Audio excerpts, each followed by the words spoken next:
Morning to you all. So, a very warm and happy belated Eid al Azha to you.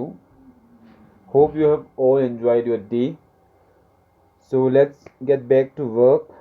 And we are discussing about hydrogen in our chapter. And we have studied about the electronic configurations, the placement of hydrogen in the periodic table, and many more things in the hydrides in the last classes. So today we are going to discuss about an important compound of hydrogen, namely as water. One of the hydrides of hydrogen, its molecular formula is H2O. So जब water की बात करते हैं हम पानी की, तो पानी हमारे पास बहुत इम्पोर्टेंट, हमारे पास हमारी रोज़मर्रा ज़िंदगी में या डे टू डे लाइफ में बहुत ज़्यादा इम्पोर्टेंट रोल प्ले करता है पानी। तो जब नॉर्मली हम पानी की बात करते हैं तो water is the most abundant chemical compound, सबसे ज़्यादा पाए जाने वाला केमिकल कंपाउंड है और इजीली अवेलेबल है, इसीलिए हमें इसकी प्रिपरेशंस के लिए या इतनी मेहनत नहीं करनी पड़ती। लेकिन जितने सारे हमारे पास वाटर है, लगभग 3/4 पोर्शन हमारे पास अर्थ का जो मतलब हमारे अर्थ का जो है वो वाटर है, लेकिन मोस्ट ऑफ द वाटर्स आपको ओशियंस सोर्स जो होता है वो ओशियंस होता है। लगभग 71% हमारे पास वाटर ओशियन से आता है। तो इसी रीज़न तो लेकिन ये जो ओशियन के साथ जो वाटर आता है वो कंटेमिनेटेड होता है। कंटेमिनेटेड का मतलब है कि कोई ना कोई केमिकल या कोई ना कोई चीज़ इसमें मिला हुआ होता है।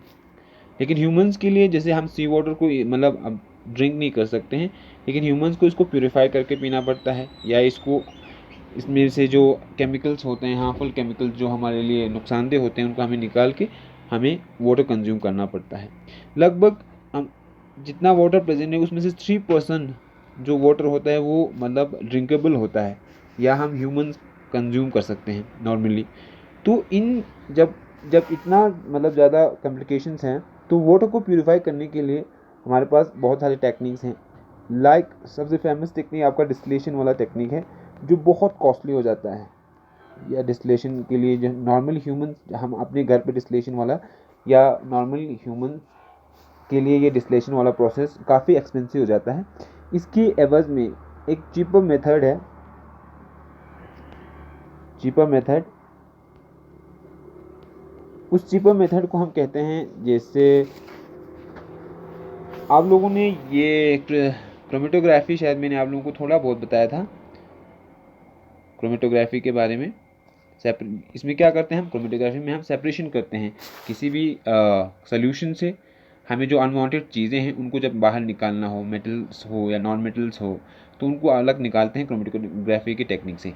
उसी तरह सेम एक क्रोमेटोग्राफी का एक टेक्निक होता है कूलम क्रोमेटोग्राफी। तो कूलम क्रोमेटोग्राफी नॉर्मली एक ज़्यादा एक्सपेंसिव नहीं है, मतलब इजीली हम कर सकते हैं। तो क्या होता है कि एक सिलेंडर होता है या एक ट्यूब होता है, उसमें हम कुछ रेजिन्स डालते हैं। रेजिन का मतलब ये है, हम कुपास टाइप का कुछ डालते हैं।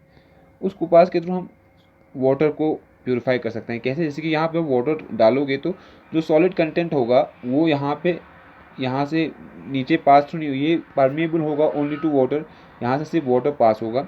और इस तरह हम वाटर को अलग मतलब डिस्टिल कर सकते हैं, या मतलब हम रिफ़ाइन कर सकते हैं, या हम प्योरीफाई कर सकते हैं, या ड्रिंकेबल बना सकते हैं हम वाटर को।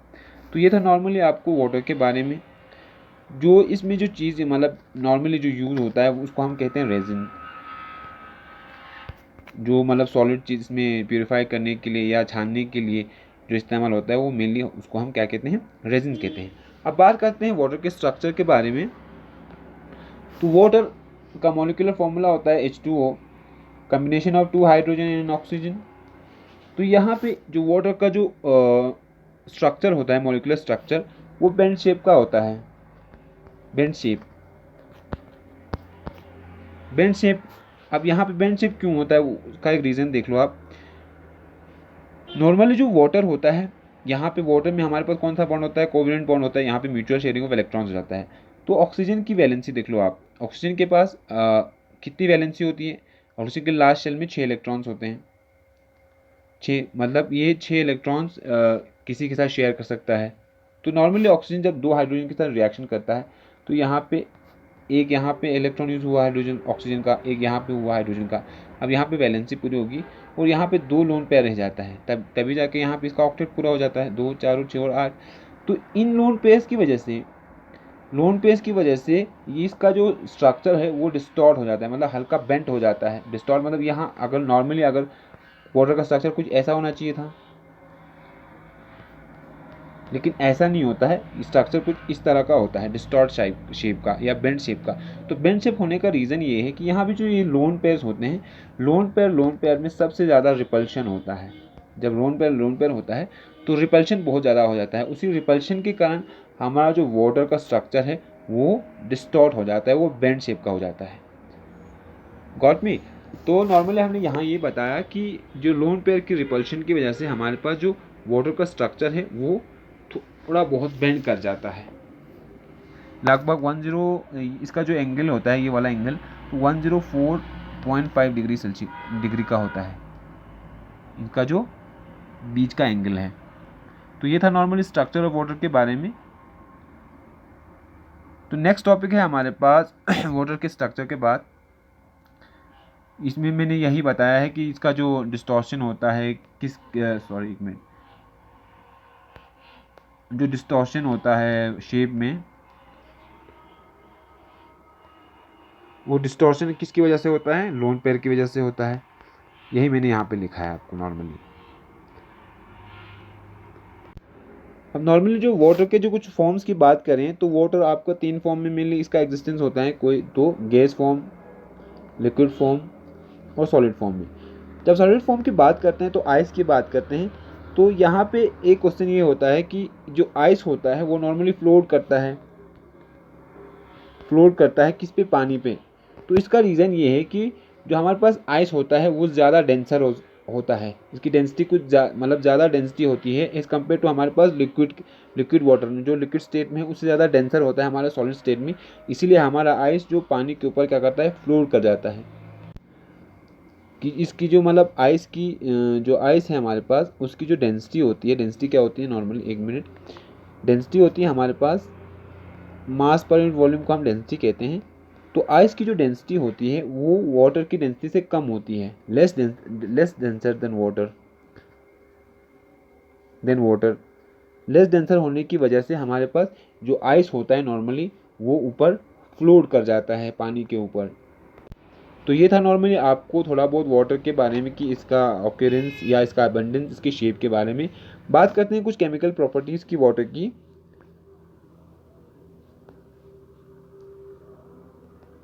Chemical properties of water.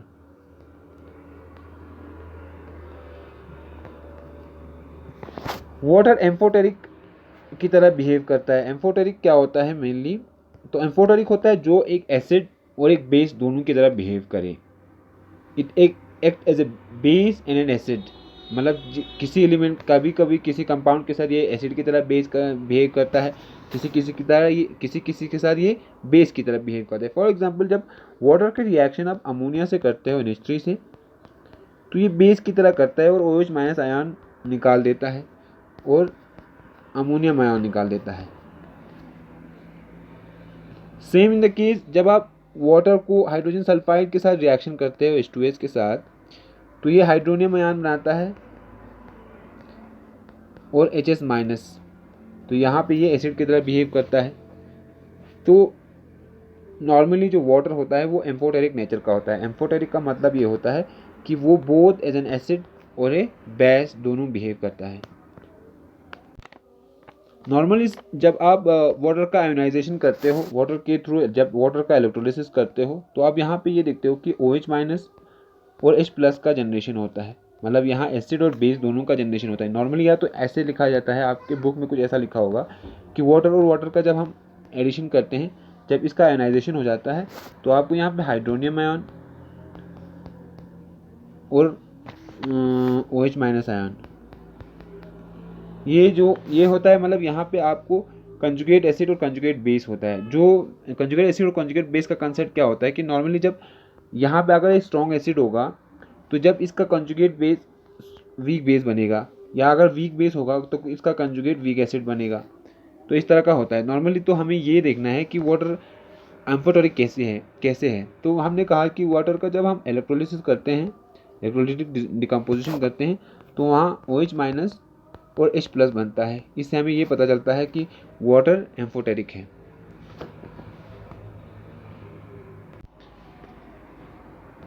Second है हमारे पास रिडॉक्स रिएक्शन। वाटर के अंदर रिडॉक्स रिएक्शन का इन्वॉल्वमेंट होता है।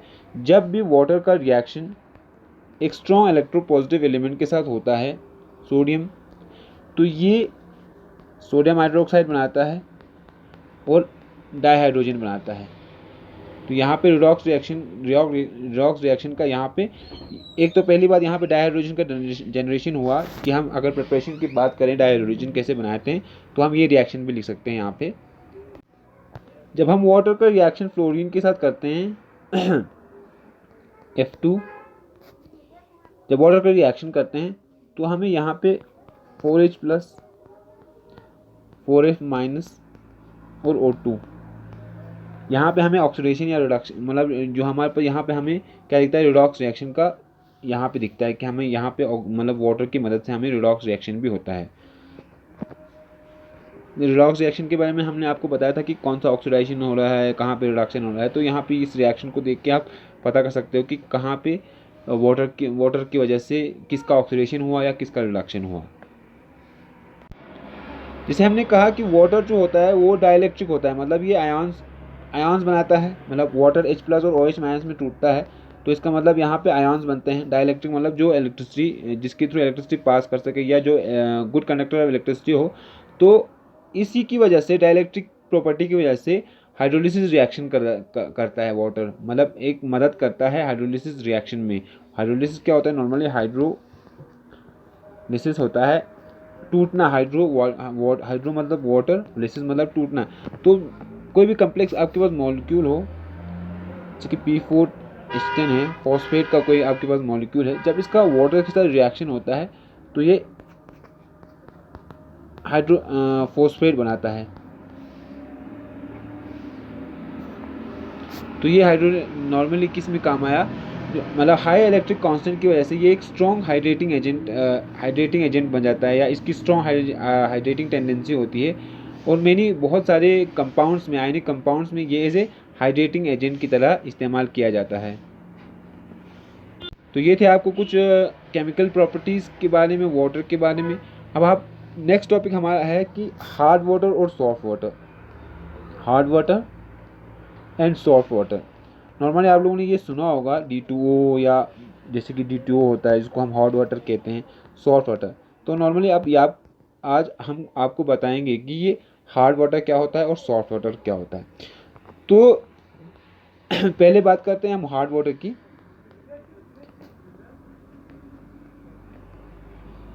तो हमने पहले कहा कि वाटर जो होता है, मतलब वाटर 70% हमारे पास अवेलेबल होता है, जिसमें से लगभग 3% ओनली हम इजीली अवेलेबल होता है जो हम कंज्यूम कर सके। तो इस 70% में ऐसा क्या होता है कि हम कंज्यूम नहीं कर पाते हैं।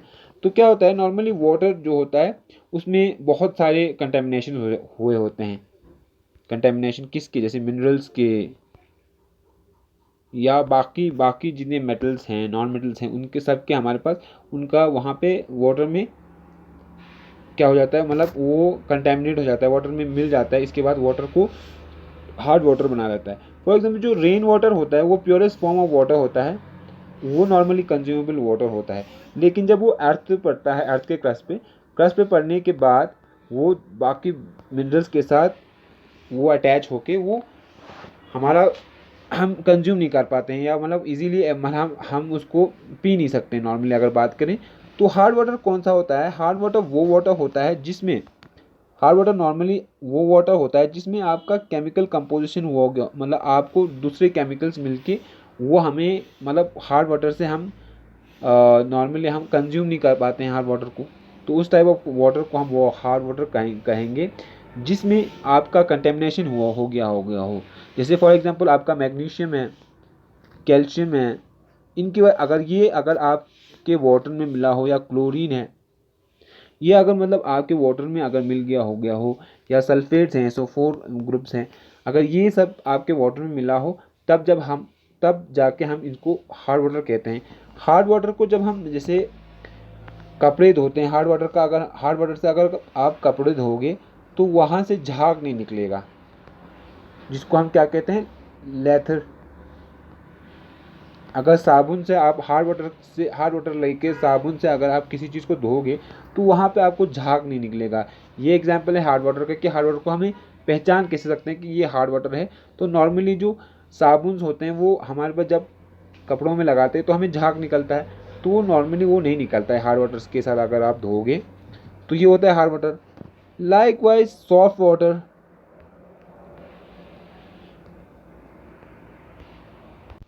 सॉफ्ट वाटर वो वाटर होते हैं जिसमें हमारे पास ये चीज़ें इन्वॉल्व नहीं होती, जैसे कैल्शियम, जैसे हमने कहा, मैग्नीशियम की बात की, या सल्फेट की बात की, या क्लोरीन की बात की।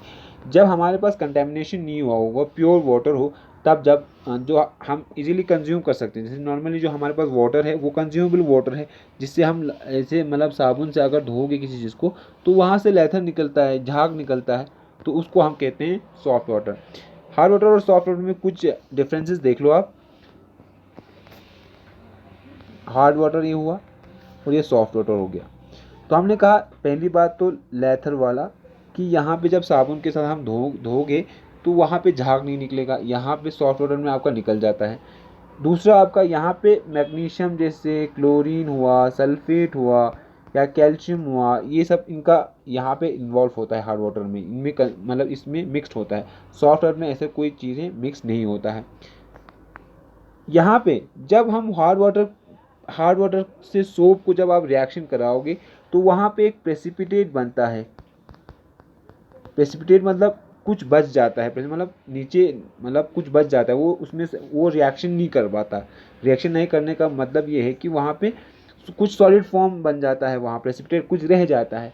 तो हम उस वहाँ से पता चल जाता है कि वहाँ पे ये हार्ड वाटर है, प्रेसिपिटेट देता है ये। तो यहाँ पे सॉफ्ट वाटर में ऐसा कोई सीन नहीं है कि यहाँ पे कोई प्रेसिपिटेट नहीं बनता। नॉर्मली सॉफ्ट वाटर के साथ आप रिएक्शन कर पाते हो। तो नॉर्मली जब हार्ड वाटर की बात करते हैं तो हार्ड वाटर हम लॉन्ड्रीज के लिए इस्तेमाल नहीं कर सकते हैं। क्यों लॉन्ड्रीज के लिए इस्तेमाल, लॉन्ड्री मतलब जैसे क्या होता है कपड़े धोना, तो लॉन्ड्री के लिए क्यों नहीं इस्तेमाल कर सकते हैं हार्ड वाटर को, क्योंकि यहाँ पे प्रेसिपिटेट बनता है, यहाँ पे रिएक्शन होता ही नहीं है, और मतलब आपका वो जो कपड़ा है वो साफ़ होगा ही नहीं। दूसरा, आप जो इलेक्ट्रिकल अप्लायंसेस यूज़ करते हो फॉर हीटिंग वाटर या फॉर एनी अदर पर्पसेस, तो उसमें आप हार्ड वाटर इस्तेमाल नहीं कर सकते हो। क्यों? हार्ड वाटर इस्तेमाल करोगे तो वहाँ पे आपको क्या है, वहाँ पे आपको बाकी मिनरल्स हैं, उन मिनरल्स की वजह से आपका जो इलेक्ट्रिकल अप्लायंस है वो ब्लॉक हो सकता है, उसको ख़राब कर सकते हैं। इसीलिए जो सॉफ्ट वाटर होता है वो हम नॉर्मली लॉन्ड्रीज के लिए या कंज्यूम करने के लिए नॉर्मली हम क्या करते हैं, सॉफ्ट वाटर यूज़ करते हैं। तो ये था नॉर्मली आज के लिए हमारा टॉपिक, जिसमें हमने आपको वाटर का स्ट्रक्चर, वाटर का chemical composition, chemical properties of water, और हार्ड वाटर और सॉफ्ट वाटर के बारे में आपको थोड़ा बहुत ब्रीफ किया है। होप आप लोगों को समझ में आया हो। Thanks for the session and thanks for the time.